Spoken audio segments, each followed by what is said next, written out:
You wake up in the morning and sit at the kitchen table with a cup of hot coffee in your hand.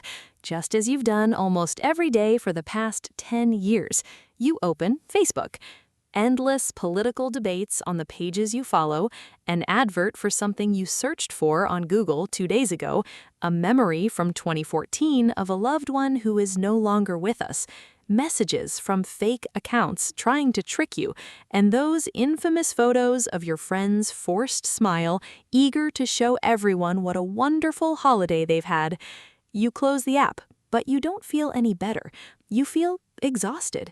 If this sounds familiar to you, I want you to know this. You're not alone, and you're not overreacting.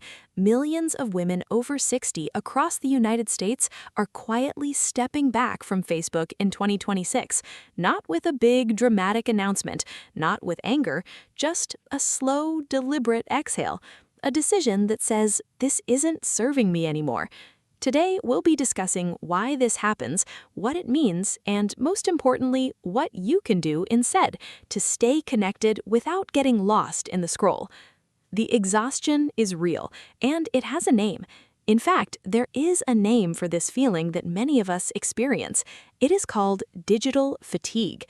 Digital fatigue is a deep mental exhaustion caused by being constantly online, constantly being stimulated, constantly comparing oneself to others, feeling compelled to react, and constantly scrolling. Researchers have been tracking this trend for years.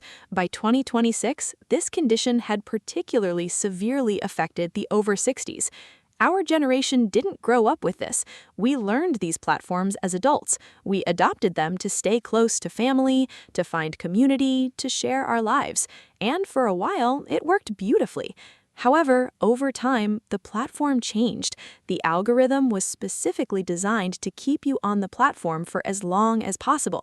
Advertisements became more personalized. Content became more sensational and divisive.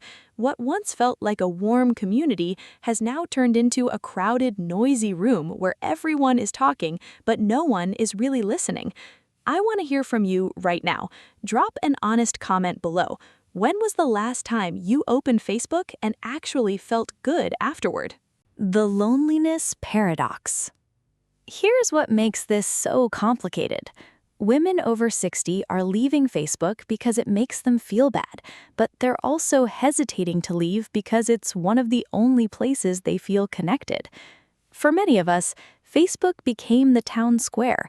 It's where we kept up with grandchildren growing up in other states, where we found our book club or our walking group. So when we think about leaving, a quiet fear creeps in. If I leave, will people forget about me? Loneliness among adults over 60 is not just an emotional issue. It's a real public health concern. And despite all their flaws, social media platforms continue to help many people. The problem is that Facebook in 2026 is giving us the performance of connection without the substance of it. We're collecting reactions instead of conversations, scrolling instead of talking, watching other people's lives instead of living our own. And our nervous systems are starting to say, enough. What's actually driving women away? The algorithm is designed to agitate, not connect. Content that triggers strong emotion, outrage, fear, jealousy, gets more engagement. So Facebook keeps serving it to you. It's not personal, it's just math. But the emotional cost is very personal. In addition, privacy concerns have grown over the years. Many women over the age of 60 have become much more aware of how their data is used. It's unsettling to see an advert for knee braces the very next day after mentioning your arthritis to a friend. And exhausting political debates.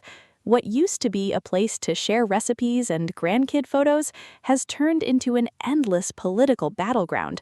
And if you're someone who values peace, this environment feels hostile. As people who have lived through certain life experiences, we know full well that we shouldn't compare ourselves to others.